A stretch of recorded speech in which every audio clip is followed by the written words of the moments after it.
Good evening, friends, family, interlocutors. Welcome back to my channel. If you've never been here before, I'd like to welcome you in. Uh-oh, looks like I'm freezing. Okay. Wow, I am freezing a little bit. So it's been a while since I've done a regular video. So I thought tonight would be a good chance for a little catch up, for some Friday night coffee and conversation, since we still have not resumed our regular Friday night coffee gig. I just wanted to check in and kind of talk about events and share my feelings on some of the absolute crazy that's happening this week. So I do want to remind everyone, if you comment in the chat, please be respectful. If you do want to comment in the comments section below, also please be respectful. There is a lot of crazy going on right now, and I don't think we need to manufacture any drama unnecessarily. I think there's quite enough going on. You may not agree. Share your thoughts. That's fine. But the whole point of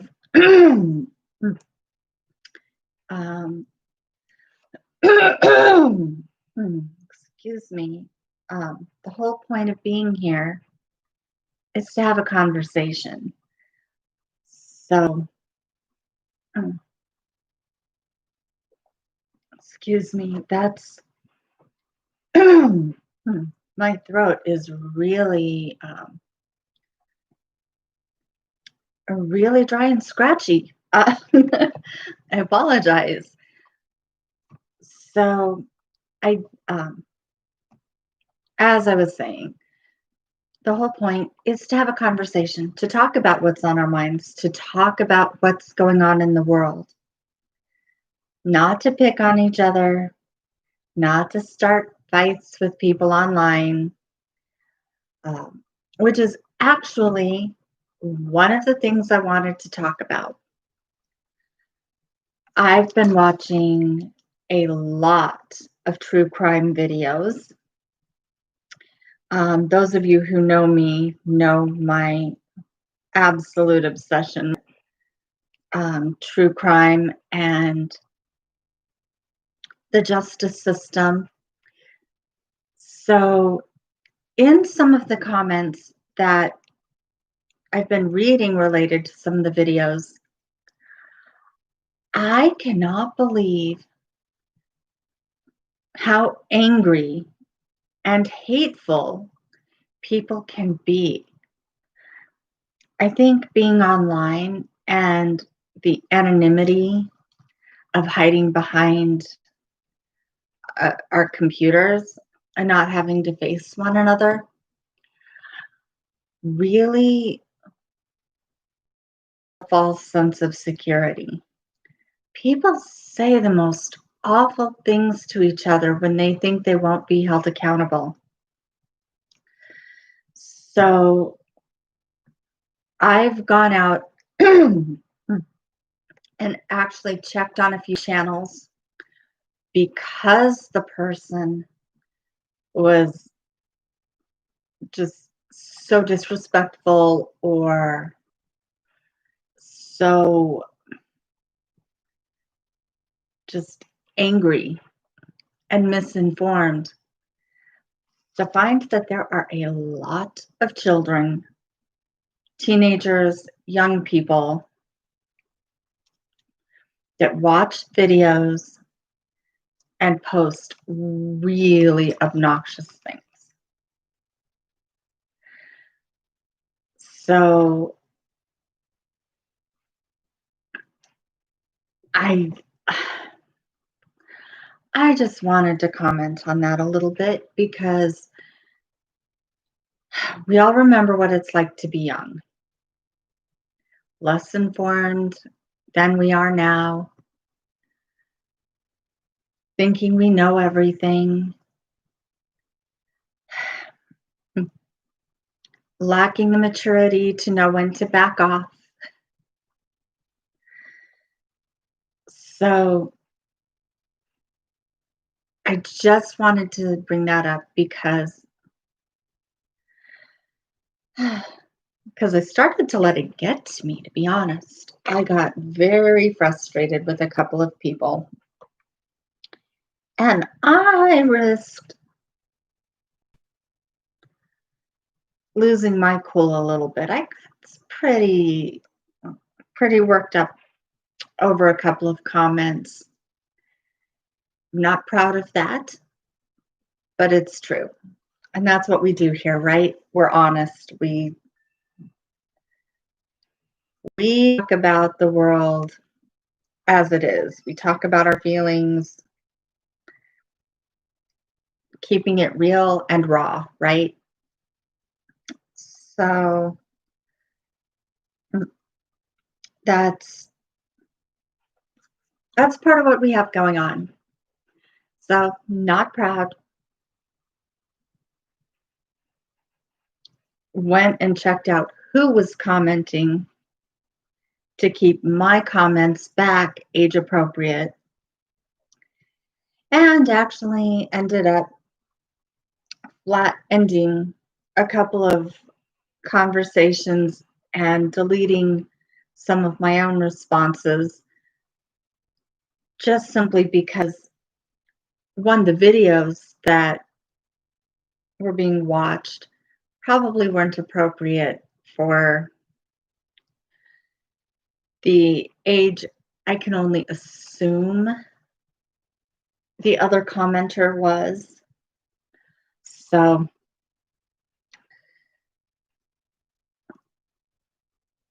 I don't know, just getting frustrated with people.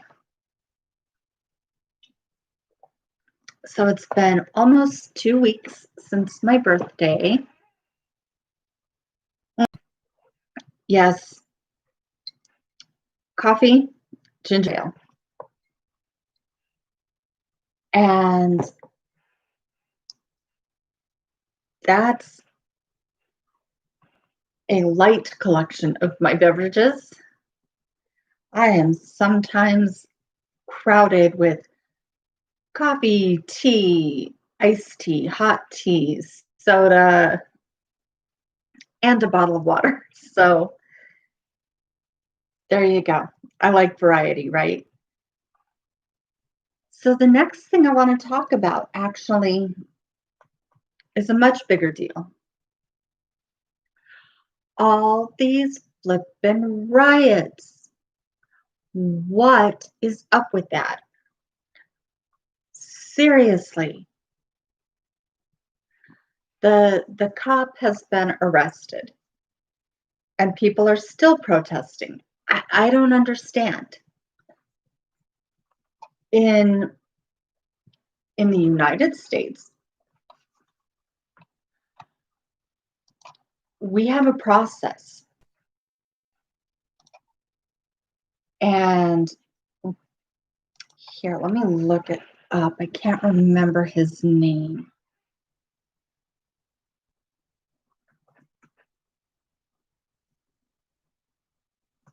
Okay, Minneapolis.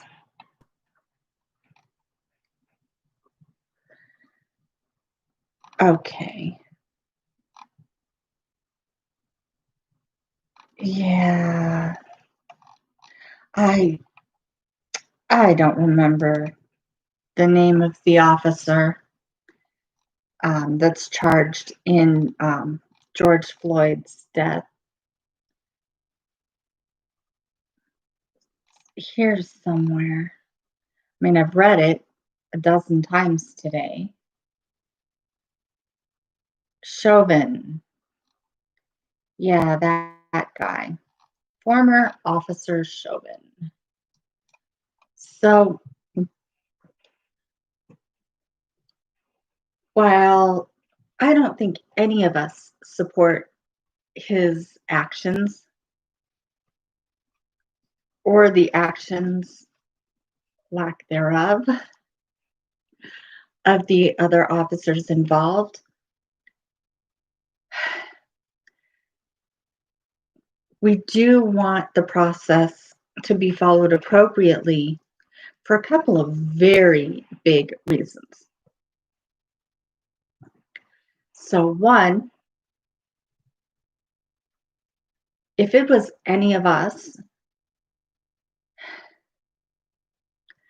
we'd want things to go fairly. Yes, I would. If it was me, my family member, if it was a lapse of judgment thing, sure. But that's not because we support the bad guy. It's because we support the good guys. And sometimes good guys are falsely accused. We have laws in place to help minimize that while it does happen.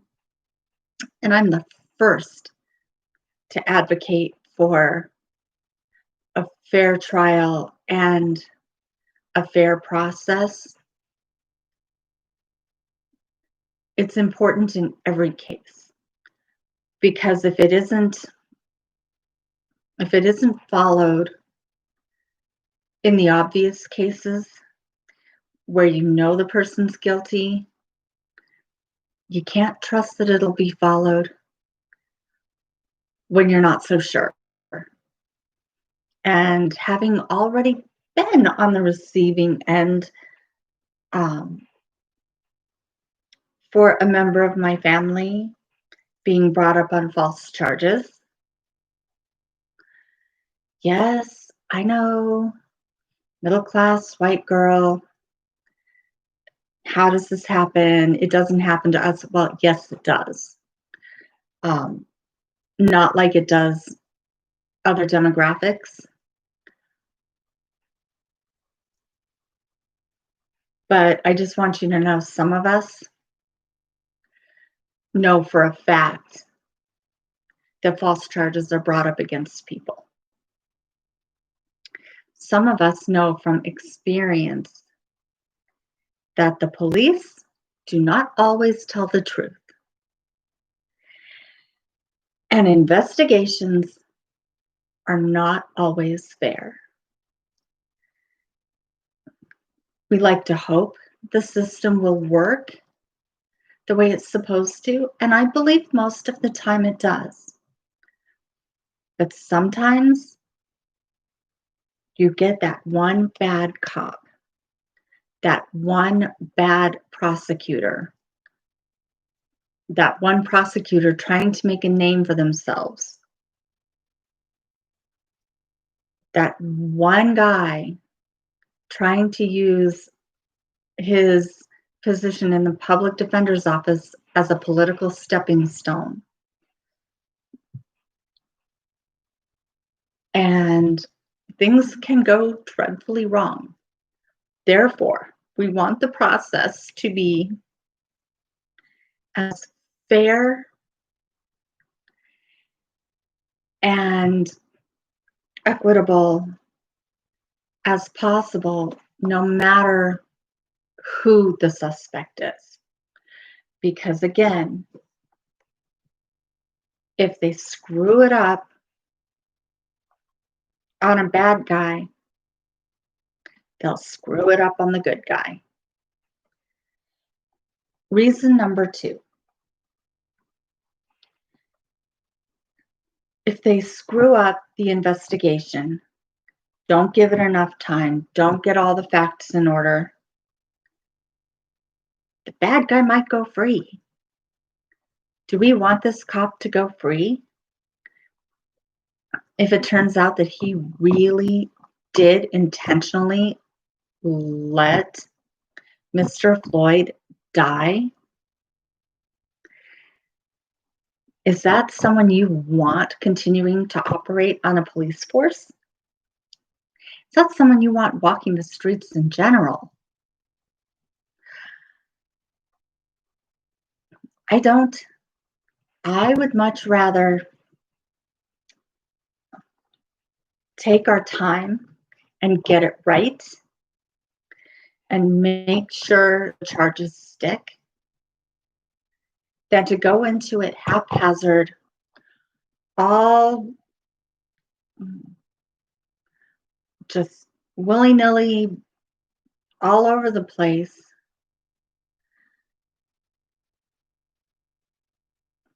and have them make a mistake that costs a conviction of the truly guilty guy.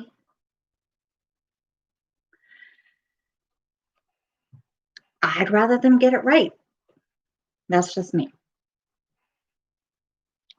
Reason number 3, we've gotten it wrong so many times. I don't know about you, but I watch death row stories. I've also watched some other documentary type shows about real cases where we've gotten it way wrong. And when we get it wrong and we convict the wrong person, that adds multiple other victims to the case. Person A kills person B and disappears.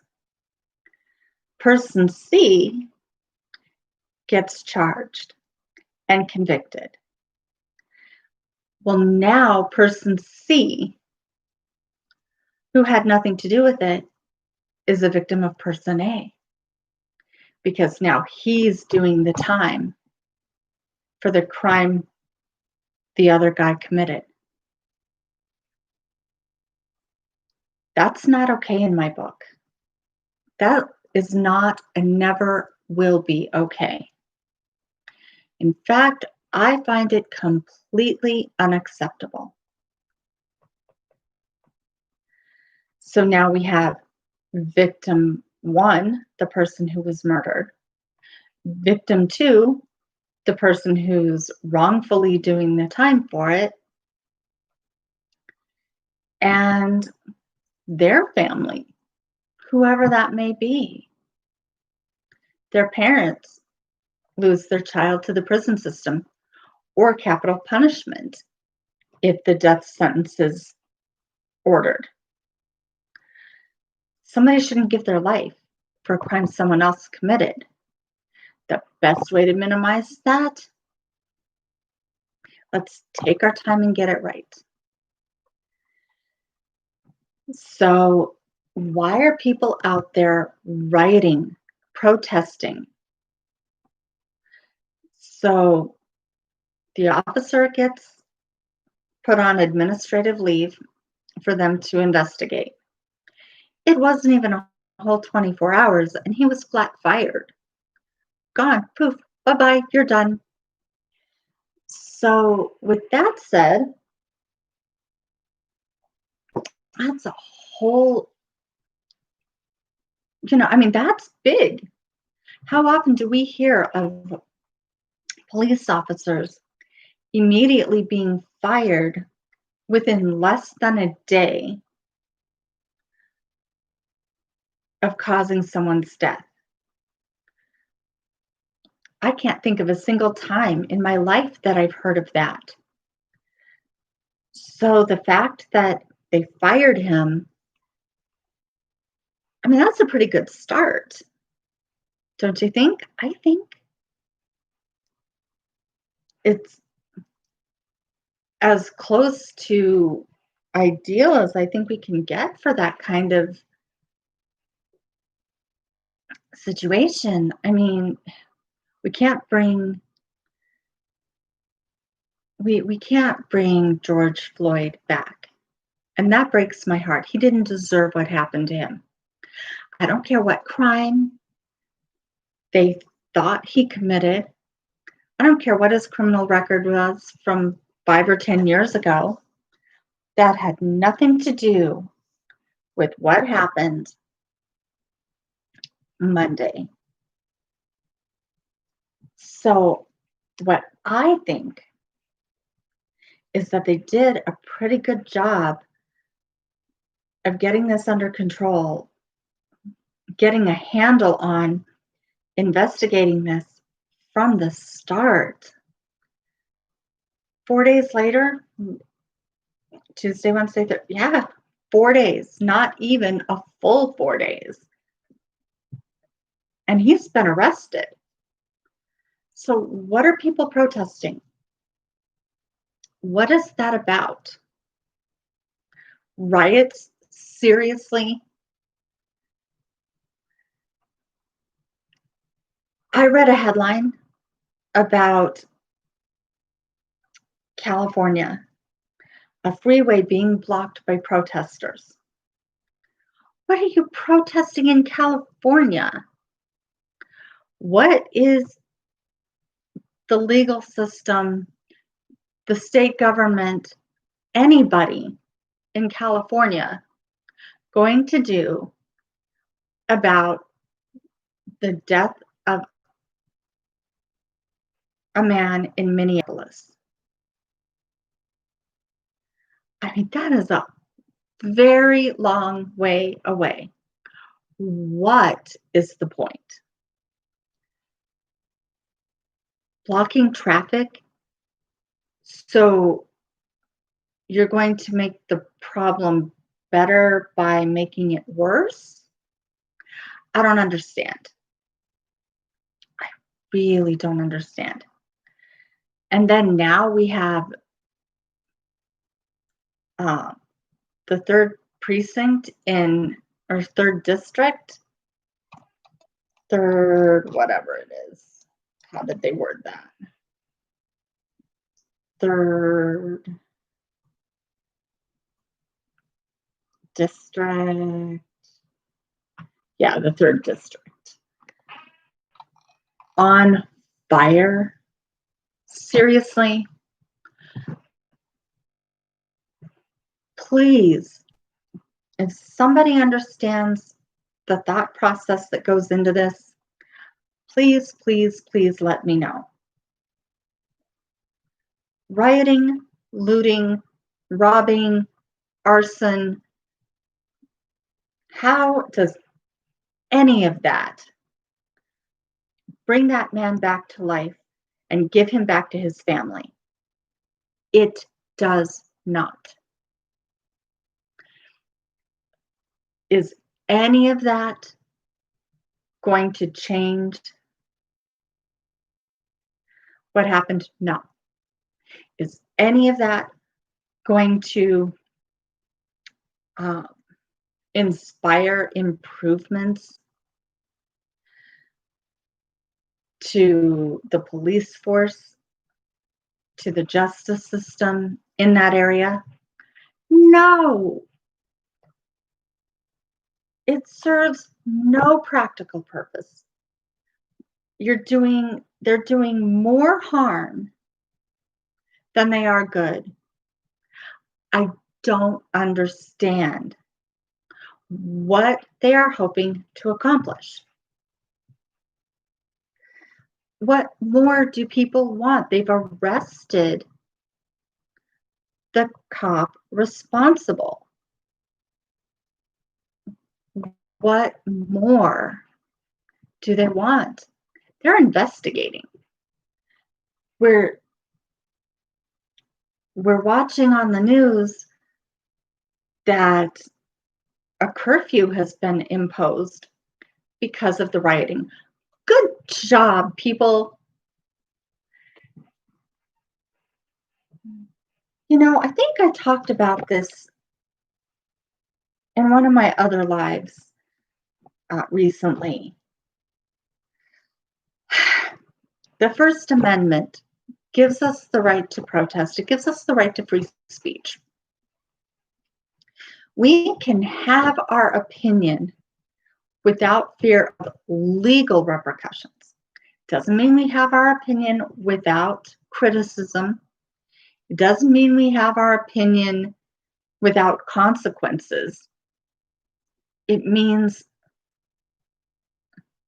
you can't be thrown in jail just for having an opinion or just for speaking out about something you don't like.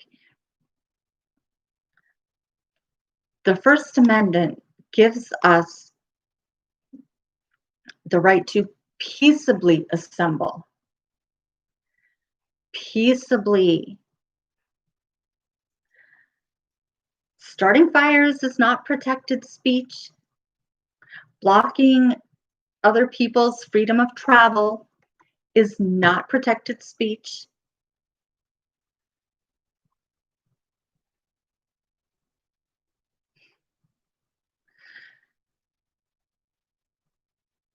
Violence, restraining others, not protected speech. Not. And you don't have to be a rocket scientist to know that. A brain surgeon. What are the other cliche statements? You don't have to be a genius.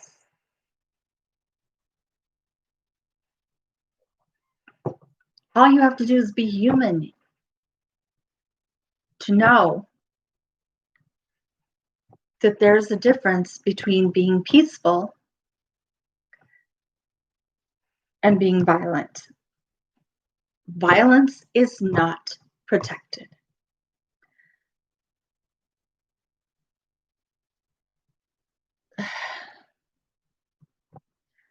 What's the word I'm looking for?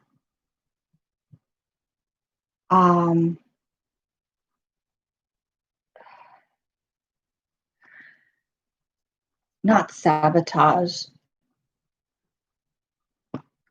Wow. Brain freeze.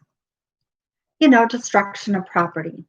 Not peaceful, not protected. And furthermore, you're just making the problem worse when you do those things. Why give authorities a reason to come after you? Why put yourself in that position? If you are breaking into a business and taking advantage of this, if you're taking advantage of the situation to go out and behave badly, you are inviting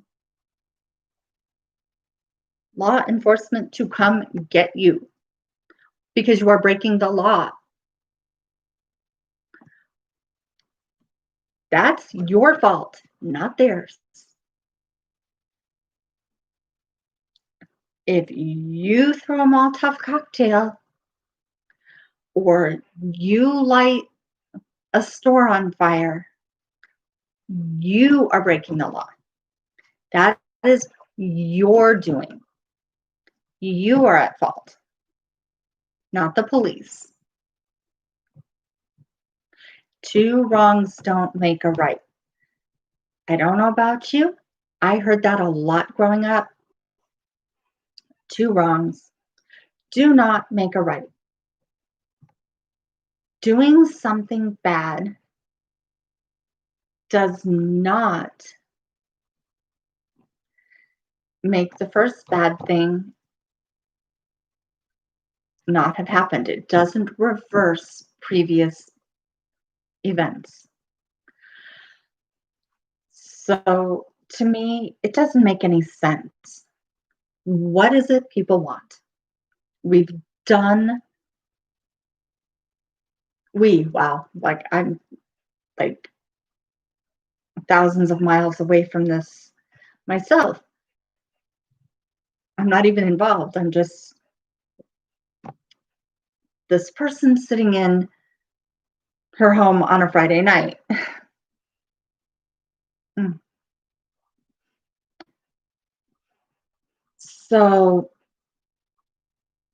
they, they, the authorities, the police have done what they're supposed to do. As far as the other officers, they're still investigating. They haven't said, nope, we're just going to brush it. It's only this one guy. Everybody else is free to live their lives. No, they're investigating. They're looking into it. They're looking at the videos. They're looking at all of the camera footage. They're listening to the audio. They're interviewing people. They're doing what they should be. Blocking a freeway in California is not going to speed that process up. It's not going to change anything. Rioting in Washington, D.C., what? I don't care what you think of our current government. Love them, hate them, wish you could just crawl in a hole and bury your head like an ostrich. Whatever you think of the government,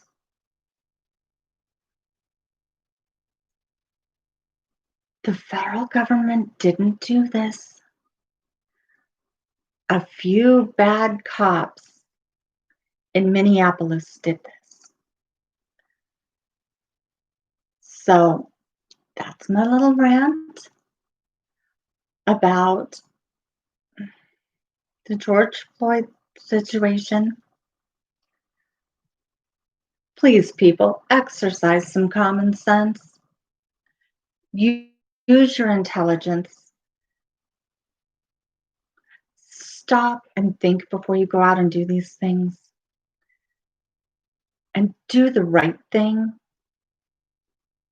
Please, please, for all of us out here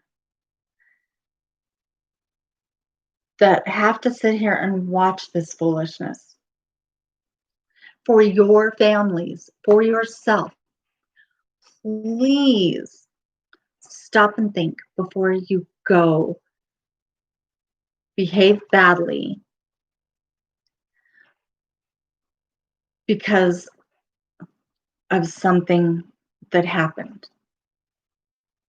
If you want the system to change, you want bad cops to be held accountable, we have to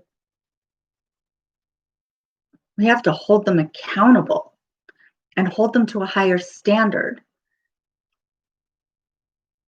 not go out and behave worse ourselves. Okay. So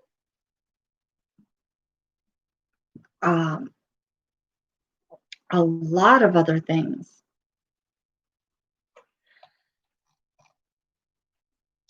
Let me grab.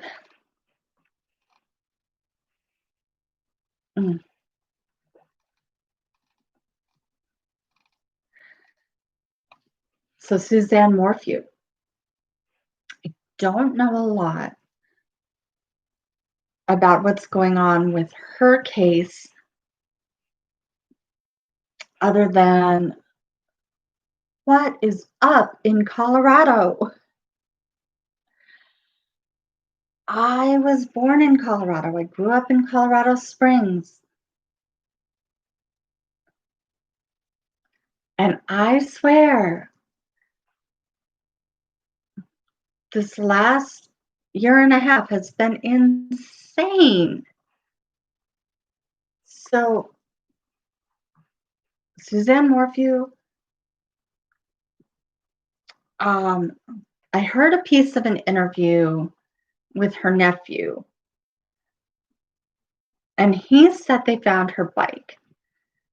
However, there was no mention of the condition of her bicycle. I really just don't know enough.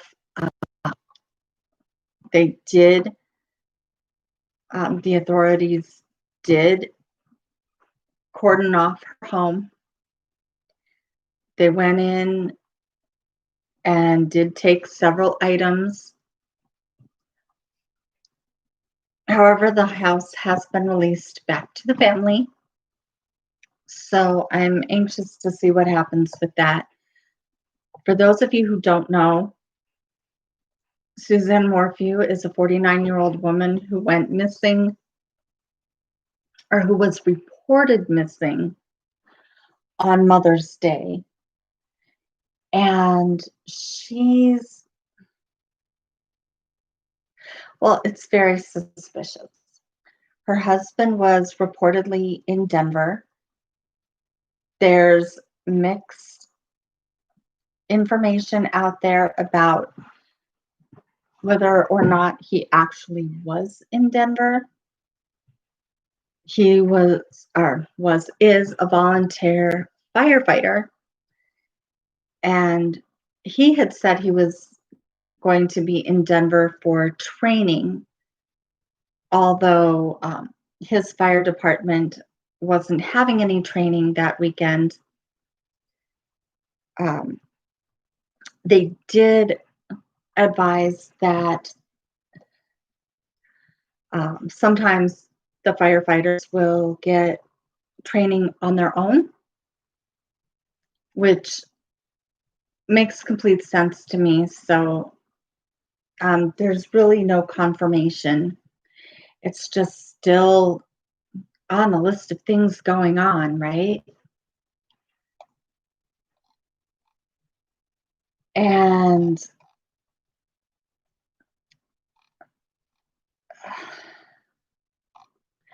then we have the Ahmaud Arbery case. Oh my goodness.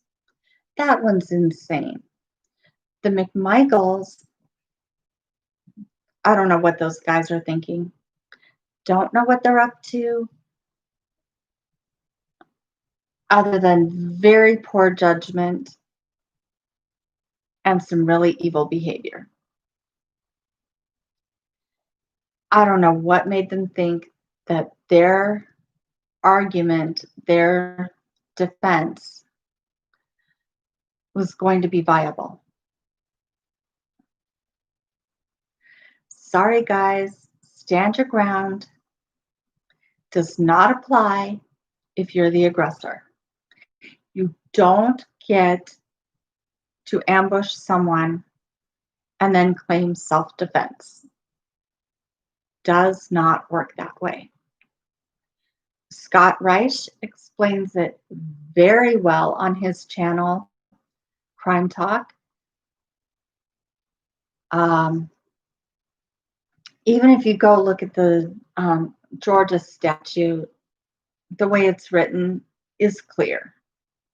You don't get to be the aggressor. You don't get to pick the fight and then claim self-defense when the person fights back.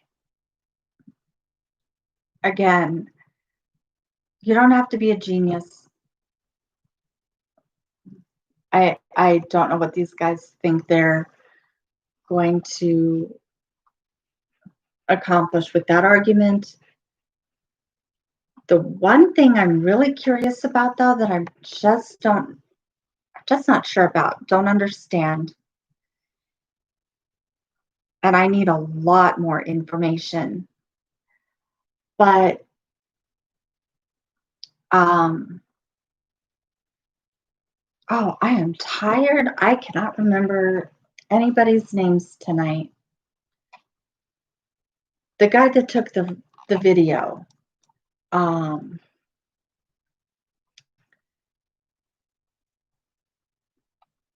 Yeah, what was his name that took the video? The video.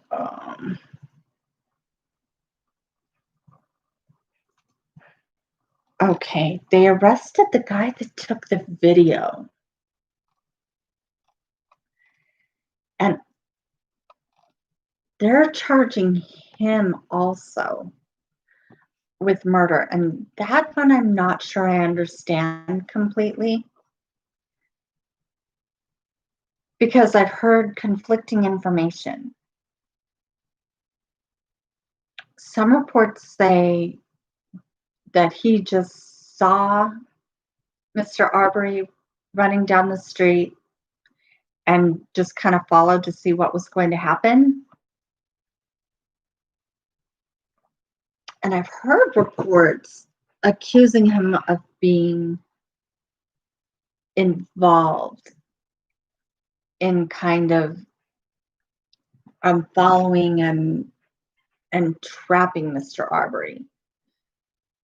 So I don't really know. I don't have enough information. I've watched the video, but it doesn't really tell me what's actually going on in his mind. So I'm curious to see how this happens or how this plays out. I don't know if he should be charged the same. And I definitely don't think he should necessarily be put on, that they should all be tried together. I do think he should be tried separately from the McMichaels because he was not laying in wait like they were. So, again, and Scott Rice will hammer this into you. And I've been an advocate for this most of my adult life too. Innocent until proven guilty, innocent until proven guilty. We can't just go out and try and convict people in the court of public opinion. But going on what I saw in the videos that I watched, it seemed clear to me that they were laying in wait and ambushed him. That said, I'm not convinced one way or the other on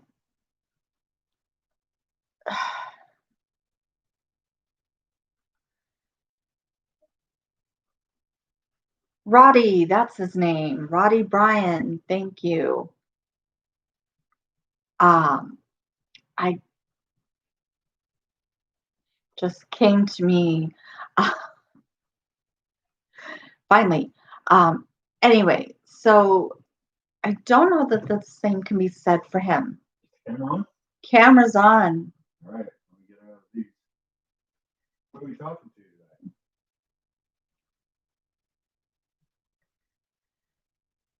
Come on.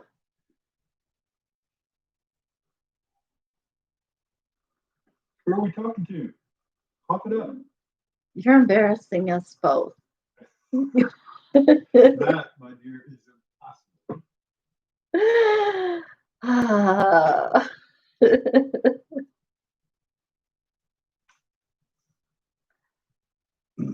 Hey, she invited me. I don't know what to tell you. But I told her how I was coming, and she said okay. Surprise visitors. Gotta love it. So, again, if you have thoughts, if you can explain why Roddy is being charged the same, let me know. Let me know what you think, because I'm still way on the fence. I don't think I have enough information on that one. And then we have Maddie, our girl up in Ohio. That one's um, over a week old now, too. She actually went missing on my birthday, May 17th. Fortunately, she has come back. Um, well, I won't say come back. She's been found. And this is actually one of the cases I read a lot of those negative, horrible comments about people accusing her family of horrible things, people calling her names. Why?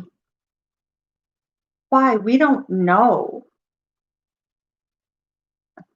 what was going on in her house that made her decide to leave. We don't know what her parents were like with her.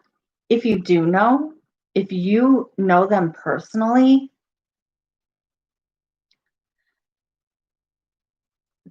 that might give you some insight,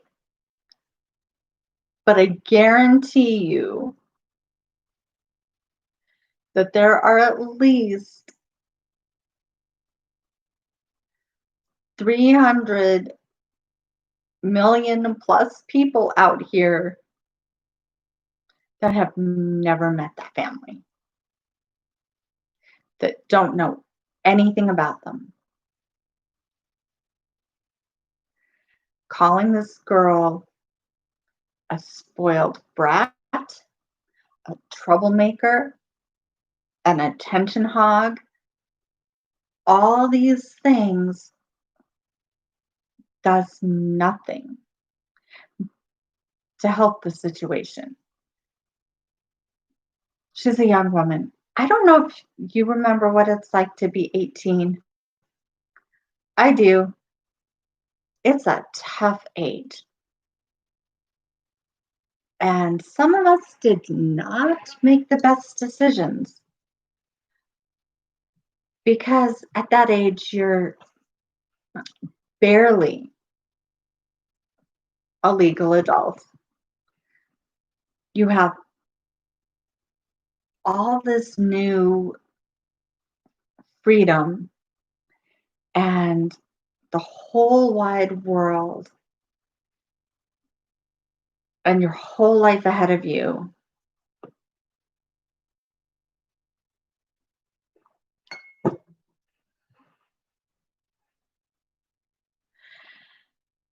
And yet, if you're still in high school,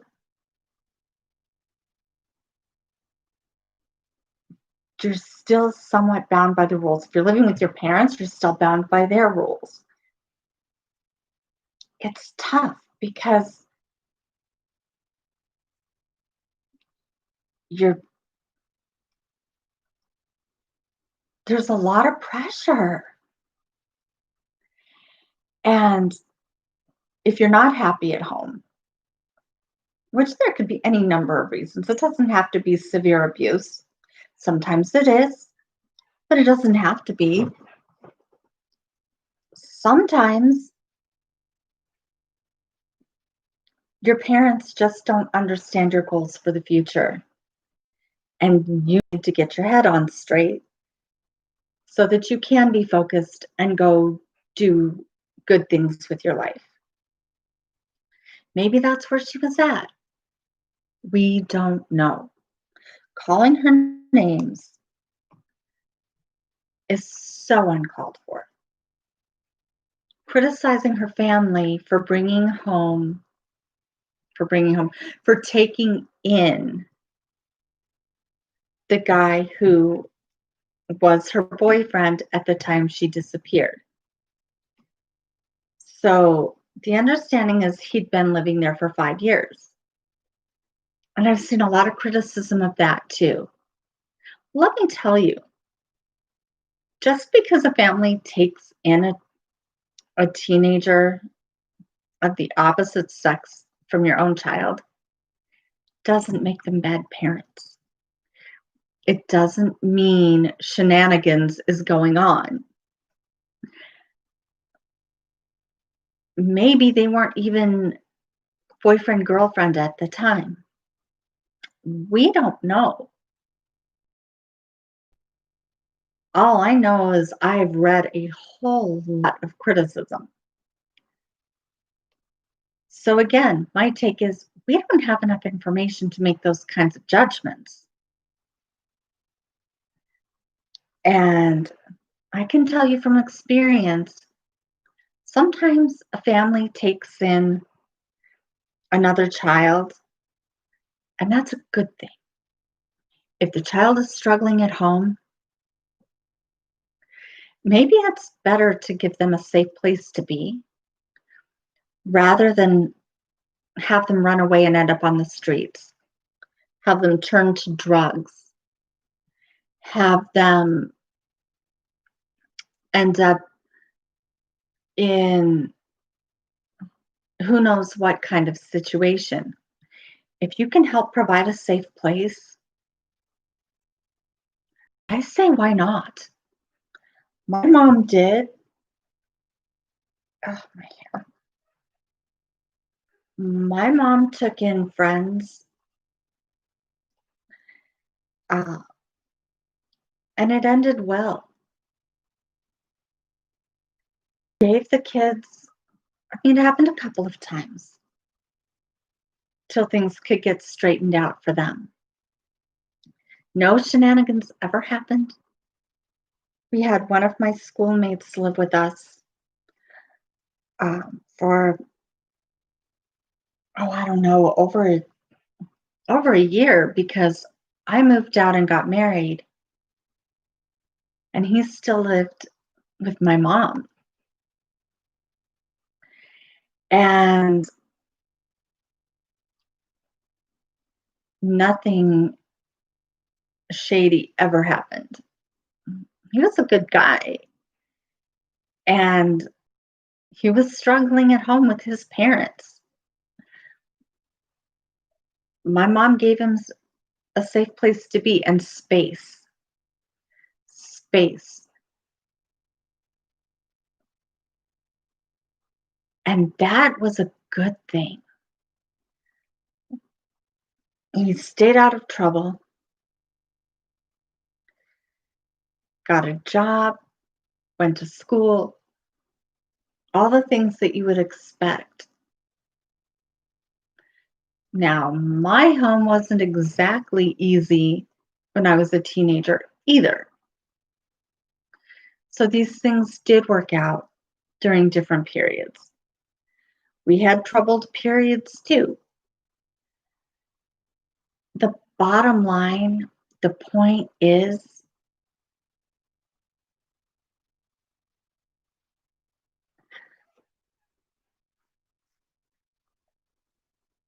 you never know what somebody else is going through.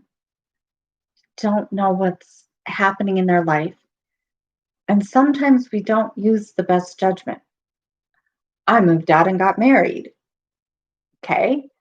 Not, not the best decision at 18 years old. So I fixed that. Several years later, it doesn't have to be a disaster, it doesn't have to ruin your life. But none of us are perfect. None of us made the world's best decisions at 18, even if we thought we did. So, that said, I am going to move on. I just think I got so frustrated this week from all of the hateful, negative, angry things I've read, all of the crazy things going on in the world, as if any of it is going to make things better.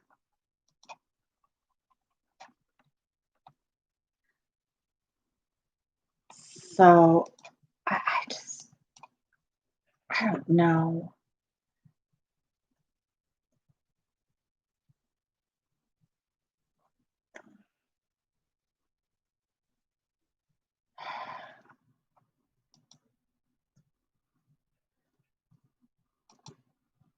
So I do want to sign off with a quote. Again, not a perfect guy, but somebody very inspirational to me, Mahatma Gandhi. He said, be the change you want to see in the world. That means set the example that you want. Set the example. Demonstrate the behavior you want to see from others. Make the changes in your own life.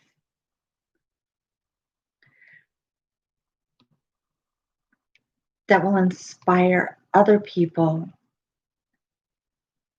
to make the needed changes in theirs. Be the change. Not preach the change, not tell other people what to do, not tell everybody else how to think or what to want, but be the change. Demonstrate it. Set the example. Go out there and be the best you can be. Cliche, yes. I totally get it. Super cliche.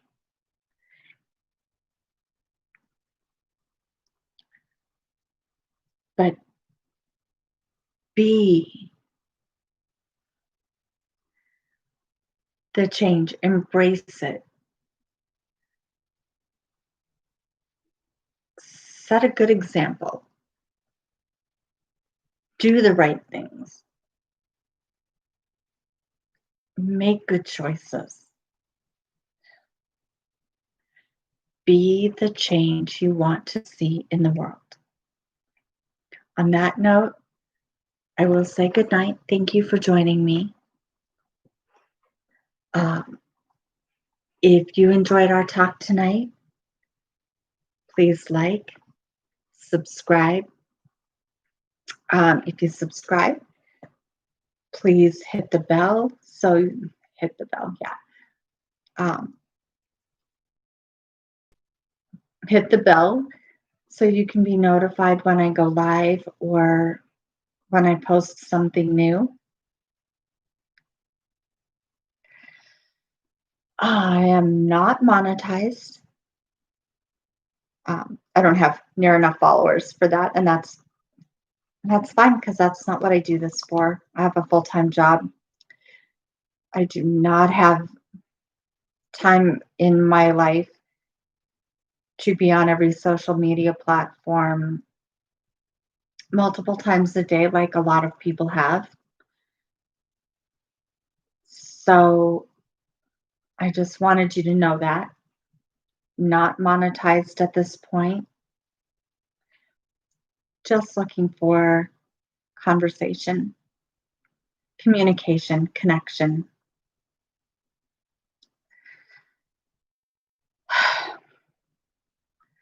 So keeping it real and keeping it raw.